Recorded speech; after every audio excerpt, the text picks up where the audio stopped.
Kamera roll, action. Halo, assalamualaikum anak-anak. Bagaimana kabarnya?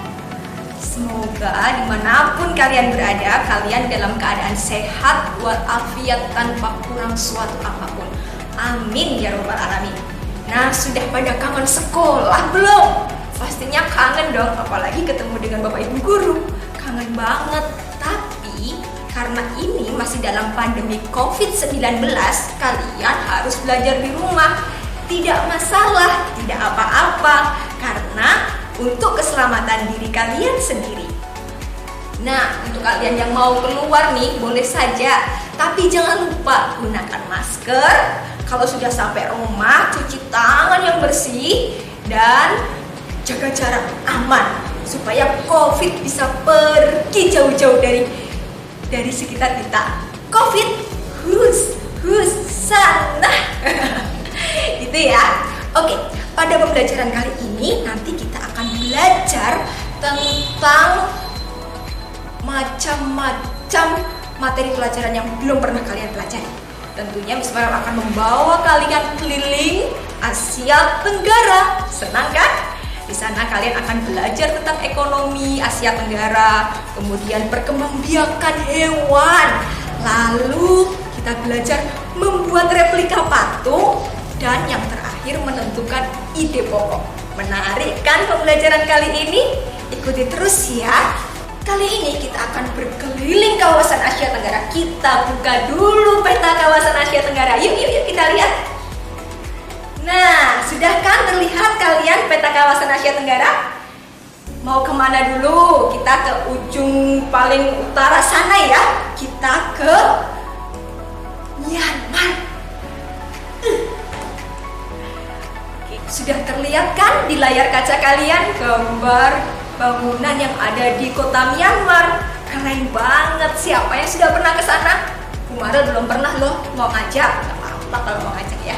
Nah, di Myanmar itu yang harus kalian tahu, kondisi perekonomiannya didominasi oleh pertanian, perkebunan, dan pertambangan. Itu yang ada di Myanmar. Yuk kita jalan-jalan lagi, kita buka petanya lagi. Wah, ini Myanmar sudah nih. Berarti kita mau kemana ya? Kita ke Laos yuk, ke Laos. Nah, ini dia penampakan geografi Laos. Laos adalah salah satu negara yang dialiri oleh Sungai Mekong. Tahu nggak Sungai Mekong? Nanti kita cari tahu bareng-bareng ya. Nah, karena itu kondisi perekonomian Laos didominasi oleh pertanian yang berada di sekitar sungai. Asyik banget ya. Next, kita lanjut lagi ya. Perjalanan kita masih panjang nih. Ada negara ini nih, Vietnam. Wah, sekarang kita sudah berjalan-jalan ke Vietnam. Asik banget. Di sana yang paling terkenal adalah sektor pariwisata. Kenapa ya? Karena lokasi pariwisata di sana sangat indah, terutama wisata alamnya. Keren banget loh. Kapan-kapan kita jalan-jalan ke sana ya. Terus kita kemana lagi nih? Peta dong. Wah, ini petanya. Ini ya, kita ke Thailand. Wow, swadekap gitu ya, Thailand ya. Nah, ini dia. Di Thailand kita bisa menemukan bangunan-bangunan yang unik. Sama seperti di Vietnam, pariwisata juga menjadi salah satu ikon kota Thailand. Pertanian juga menjadi salah satu hal yang diunggulkan. Terlebih lagi, Thailand menjadi lumbung padi Asia Tenggara. Keren bukan? Oke, setelah ke Thailand kita jalan-jalan lagi kemana nih? Oh, ini dia. Kita ke Kamboja. Kamboja yang sering kita sebut dengan negeri 1000 pagoda. Keren sekali tentunya ya. Di sana kita bisa menemukan perkebunan karet karena Kamboja adalah salah satu penghasil karet terbesar di kawasan Asia Tenggara. Perjalanan kita sudah mulai dekat nih ke Indonesia. Kita mau ke negara tetangga, Malaysia. Oke, di Malaysia ini kalian bisa menemukan berbagai macam pedagang. Kenapa? Karena di Malaysia ini terjadi perdagangan internasional. Wow, kawasan perdagangan internasional anak-anak. Jadi pedagang dari penjuru dunia datang ke Malaysia. Itu adalah salah satu unggulan ekonomi di Malaysia. Dan tentunya di Malaysia juga ada tuh perkebunan, kemudian pertanian, tetapi tidak setinggi perdagangan internasionalnya. Setelah kita ke Malaysia, kita mau jalan-jalan kemana lagi anak-anak? Nah, ini kalian pasti tahu ini ya. Singapura. Wah, dengan patung singa yang terkenal yaitu Merlion, kalian pasti tidak asing lagi dengan kota ini. Singapura adalah salah satu atau satu-satunya bahkan negara yang maju di kawasan Asia Tenggara. Kenapa maju? Karena di Singapura ini industri menjadi salah satu komoditas utama yang mendongkrak perekonomian di Singapura. Selain itu, Singapura juga menjadi negara transit untuk negara-negara yang akan berkunjung ke wilayah selatan. Sehingga ada International Changi Airport yang menjadi bandara internasional di dunia. Kali ini kita mau jalan-jalan kemana lagi? Kita balik kampung dulu ya. Indonesia. Senang bukan berada di kampung sendiri di Indonesia? Kalian harus tahu, sektor utama Indonesia saat ini adalah pariwisata. Karena pemerintah sedang menggalakkan pariwisata lokal, sehingga kita tidak perlu jauh-jauh keluar negeri untuk berwisata. Dan tentunya kondisi lingkungan alam geografis Indonesia tidak kalah indah dengan negara-negara yang lain. Namun selain pariwisata, Indonesia juga mengembangkan perkebunan, pertanian, dan peternakan serta perikanan. Makanya banyak ikan loh di Indonesia. Makan ikan biar sehat ya. Jangan lama-lama di kampung halaman, kita pergi lagi.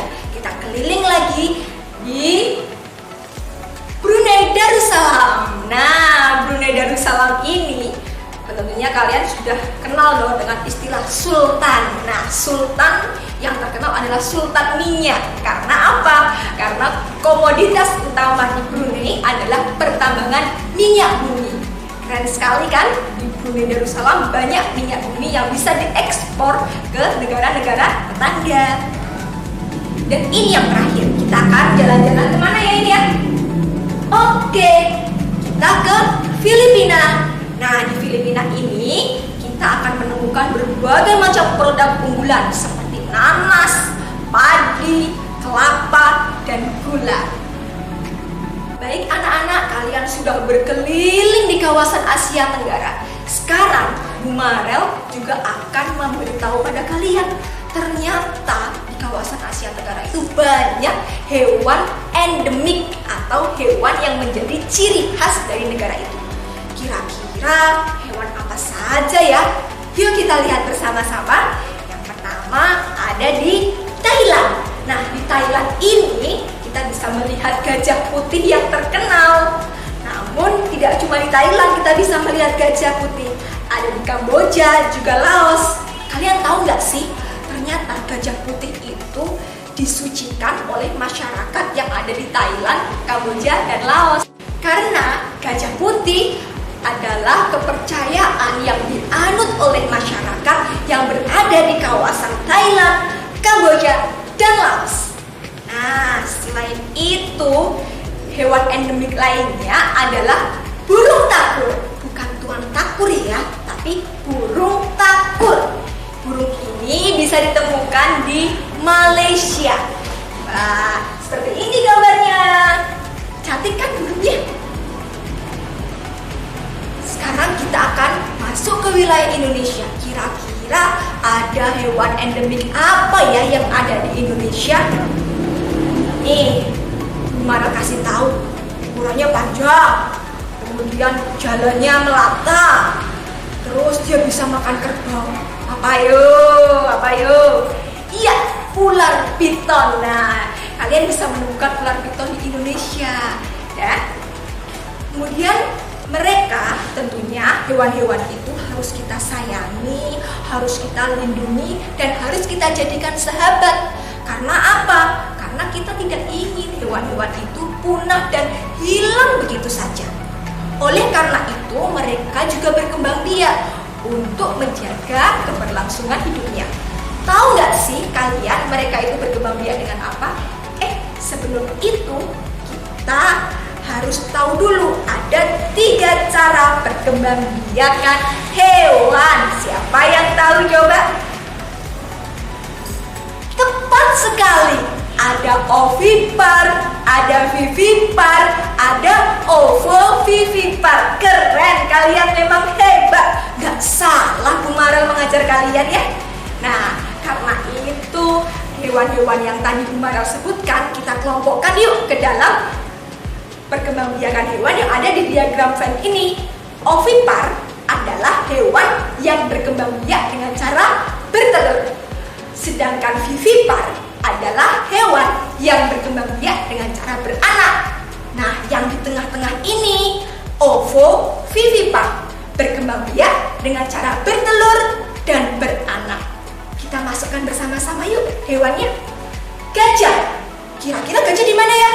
Kita tarik gajah ke vivipar. Kemudian ada burung takur. Burung takur di mana ya? Kita tarik ke ovipar. Terakhir ada ular piton. Kita tarik di mana ya?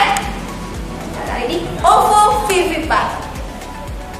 Itulah contoh yang bisa Miss Marel berikan tentang cara perkembangbiakan hewan. Coba kalian cari sendiri hewan-hewan yang berkembang biak dengan cara bertelur atau ovipar, beranak atau vivipar, bertelur dan beranak atau ovovivipar. Kalian bisa menuliskannya di buku tugas kalian dan mencari hewan itu di sekitar rumah kalian. Asyik bukan? Miss Marel yakin banget nih, pasti kalian menemukan hewan yang sering ada di lingkungan sekitar kalian. Ayam, ayo, pasti banyak yang menuliskan ayam. Kira-kira ayam? Ini dia, akan ditampilkan teks ayam. Kita baca bersama-sama ya.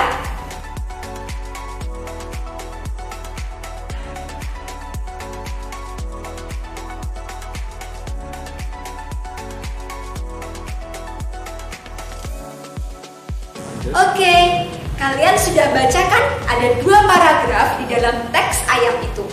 Paragraf pertama, kira-kira ide pokoknya apa yo? Siapa yang tahu? Coba, bener gak ya? Betul sekali. Ternyata paragraf pertama adalah pemanfaatan ayam. Karena apa? Karena pemanfaatan ayam itu mencakup seluruh isi dari paragraf itu sendiri.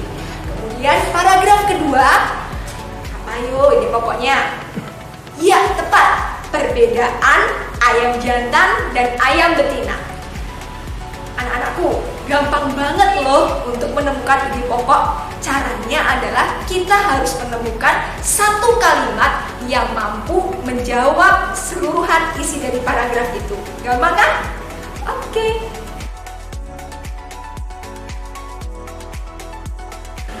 Nah, tadi kita sudah belajar tentang ayam, sudah cari tahu hewan. Ternyata anak-anak, kalau kalian berkeliling di wilayah Nusantara, biasanya kalian akan menemukan monumen atau patung. Patung itu biasa kita kenal dengan patung Nusantara. Nah, patung Nusantara ini beraneka ragam bentuknya. Bahkan hewan-hewan pun juga dijadikan patung Nusantara seperti ini. Di Bali ada patung Garuda. Kemudian di Boyolali ada patung lembu atau patung sapi. Nah, biasanya patung-patung itu menunjukkan ciri khas dari daerah yang dikagumnya. Anak-anak, tahu nggak? Ternyata membuat patung itu tidak sembarangan loh. Ada kurang lebih 4 teknik membuat patung. Yang pertama, butsir.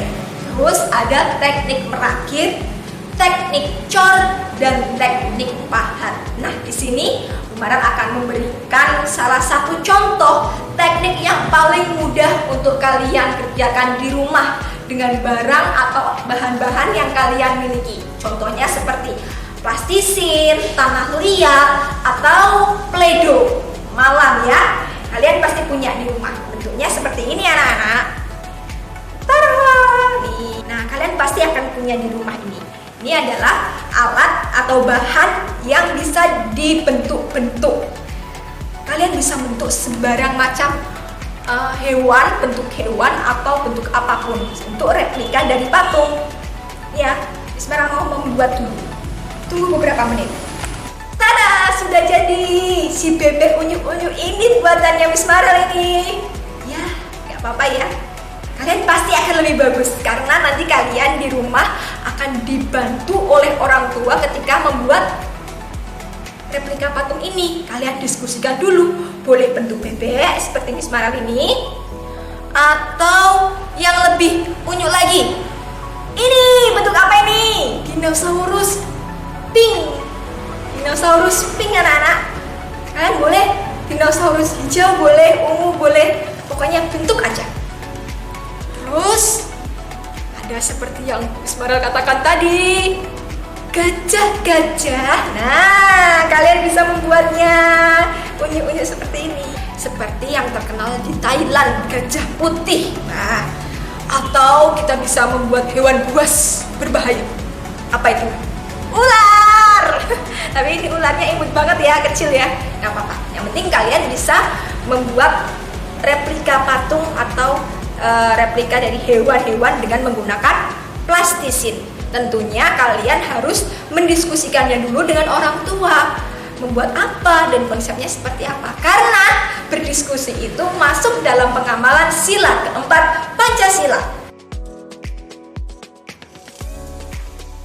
Oke anak-anak, sudah capek keliling Asia Tenggara, kemudian kita sudah mengetahui jadi dokter ya, mengetahui perkembangbiakan hewan. Kemudian kita juga sudah membuat kreasi patung. Tentunya Miss Marel berharap setelah video ini kalian semakin pandai lagi untuk mengeksplorasi dan mencari informasi tentang materi-materi yang sudah Miss Marel berikan ini. Misalnya kalian cari tahu ciri-ciri perkembangbiakan hewan yang berkembang biak dengan cara ovipar, vivipar maupun ovovivipar. Kemudian kalian juga bisa mencari tahu tentang kira-kira seperti apa sih pengamalan sila Pancasila keempat. Dan jangan lupa kalian harus banyak membaca, baik itu di majalah, koran, atau media cetak yang lainnya. Menggunakan media elektronik juga boleh. Yang penting kalian harus tetap semangat supaya bisa berprestasi. Tentunya jaga kesehatan diri sendiri dan lingkungan sekitar kita supaya terhindar dari COVID-19. Sekian video pembelajaran dari Miss Marel. Sampai jumpa di video selanjutnya. See you. Wassalamualaikum warahmatullahi wabarakatuh.